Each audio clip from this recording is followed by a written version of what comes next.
Good evening, ladies and gentlemen. Lounging with Lisa, the video series that has me lounging while coming at you with thoughts of the day and doing this video over again, because the first time I did it, I was just in this little camisole, and it was just, I don't know. I thought I was being immodest and everything, so I thought I'd come at you again. You have no idea that I just deleted the video. I don't know why I'm even saying it. Anyhow, the reason why I'm coming at you is I think I would like to, perhaps on this coming Sunday, which I'm supposed to be going to a birthday party, but I'm not going to go. Long story. I'm not going to get into it here either. Why did I even bring it up? Yeah.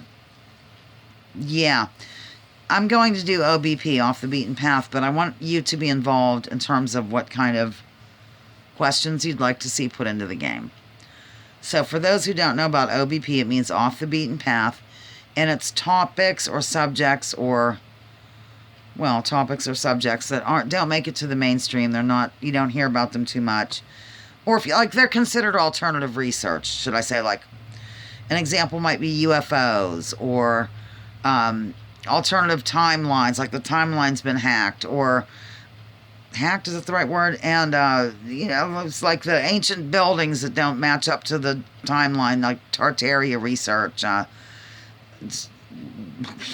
can't, 9/11, different medical paradigms. You understand what I mean? Bigfoot, you get what I mean? I have alternative research, Tourette syndrome. I keep on just blurting stuff out, but as soon as I get on here, I forget, exactly what I'm saying. So what I'd like you to do is just write into the comment area some topics you'd like to see. I'll do like 7 categories, 5 questions each, because 7 times 5 is 35.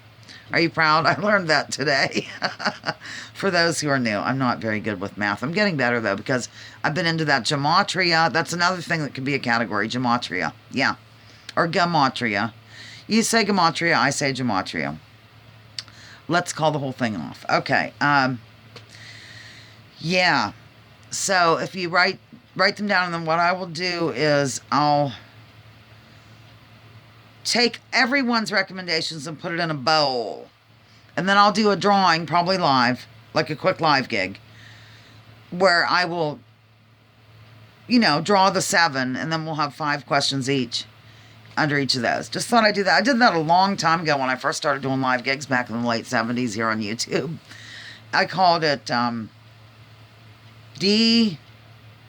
what did I call it? Hang on. Something like DIFIB game. And of course, the DIFIB meant draw ideas from bowl game. I did it all live, though. I got on live. It just was kind of messy, though. Not messy, but a little confusing. And then people came in, and I would say, okay, it wasn't alternative research, though. It was like, I told them pick a month, and people would name a month, and I wrote it down. And then pick a day, like between 1 and 31. You know what I mean? In terms of how many days are generally in a month. And then I had them pick a place and, that kind of deal. And then I built the game around that. I should do that as a rerun and forget this whole topic. Just call the whole thing off. No, I don't want to. But I do remember that the place that I researched was Costa Rica. Because Jean used to be a regular back then. Our Costa Rica chica. And so I drew the names right out of the bowl right there on live. And then her idea had, won.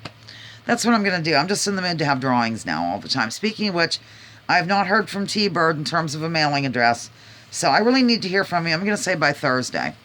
After that, we'll have to forget about the consolation prize. Sorry, no offense. I live for you and congratulations and all, but, you have to put a time limit on these things. Kate, I do know your mailing address, and I need to get together with you if you're watching this. I think you do watch the videos. You just don't comment on all of them. Oh, my God. All right, well, I got a lot of housework done today, and I got a lot of resting done. So I'm climbing back into society. Did I tell you Spencer got a motorcycle, and I was against it at first? No, I'm not really, because the child's life is over. In terms of his plans are out the door and everything, his job where they worked and made good money and really got to see the world, or at least Alaska and Florida and all points in between. It's all done, due to this thing situation. So, I can't be upset with the kid wanting to do something that makes him happy. And he is, and I'm happy about it because he's very safe, and he's been riding a lot, learning a lot. And It's the other drivers, of course, that worry me sick, but what am I going to do? Clutch pearls all day over it? Probably not.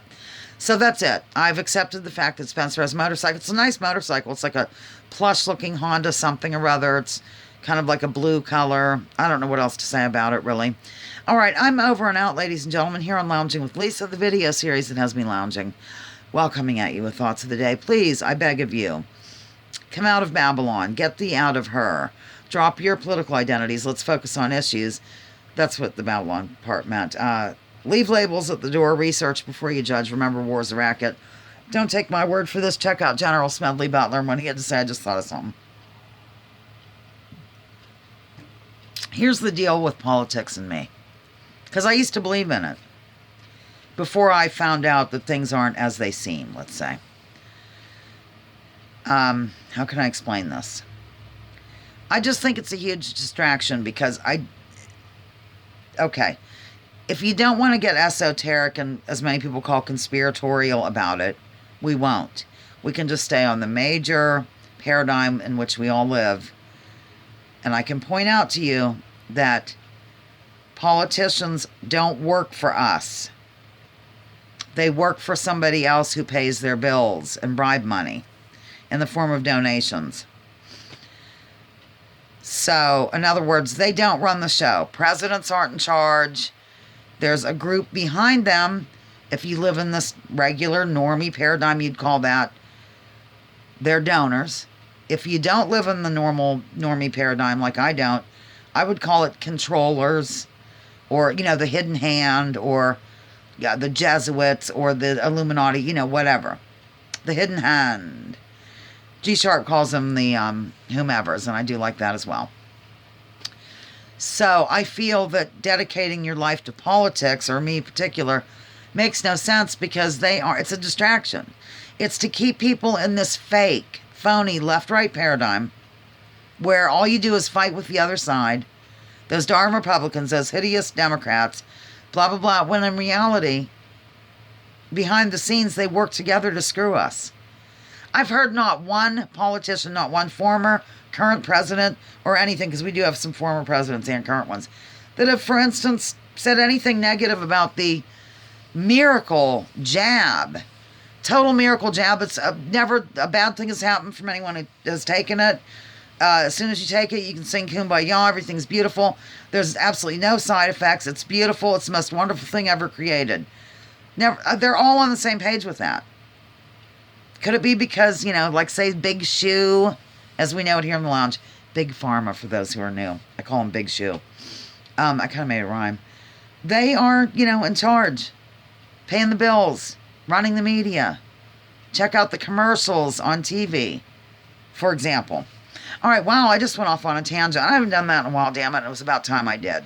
So, like it or not, that's my view, that's my opinion, and based on research, not just pulling shit out of my ass, okay? All right, over and out. I'm getting cranky here on Lounging with Lisa. I did my closing, damn it. Love you. Talk to you later. Bye.